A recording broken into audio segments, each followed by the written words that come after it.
Bien, mesdames et messieurs, dans quelques instants, nous allons donc nous envoler pour Saint-Martin, Saint-Barthélemy, où nous passerons la journée, la nuit, avant de revenir demain matin ici en Guadeloupe pour aller auprès des victimes et faire le point avec les élus. Je suis ici avec 3 ministres du gouvernement, d'abord pour dire toute la solidarité de la communauté nationale après ce qui s'est passé, après l'ouragan Irma, et dire que c'est toute la France et toute la nation qui est aux côtés de celles et ceux qui ont tout perdu, ont parfois perdu leurs proches, aux côtés des victimes, bien sûr, et de leurs familles, et aux côtés de celles et ceux qui sont aujourd'hui dans le dénuement, dans l'angoisse, dans une grande fatigue. Ce qui s'est passé il y a maintenant quelques jours à Saint-Martin et Saint-Barthélemy,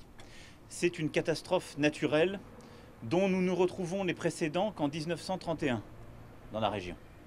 C'est-à-dire quelque chose d'inédit, profondément, qu'on ne peut comparer avec aucun autre événement météorologique connu dans les dernières décennies. Face à cela, le gouvernement, sous l'autorité du ministre d'État, ministre de l'Intérieur pour la cellule de crise, avec l'ensemble de ses services, le Premier ministre, coordonnant l'action de l'ensemble des ministres du gouvernement, a répondu dès que l'information a été donnée, donc plusieurs jours avant,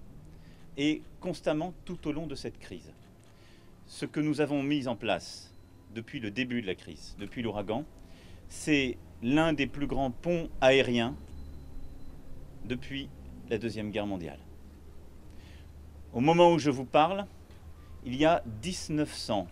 forces de l'ordre et forces armées à Saint-Martin pour sécuriser l'île.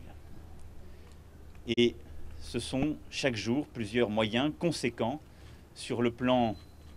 justement des bateaux comme des avions et des hélicoptères qui font la liaison avec la Guadeloupe ou avec la métropole pour apporter ces nouvelles forces de projection, les moyens pour survivre et les éléments d'urgence.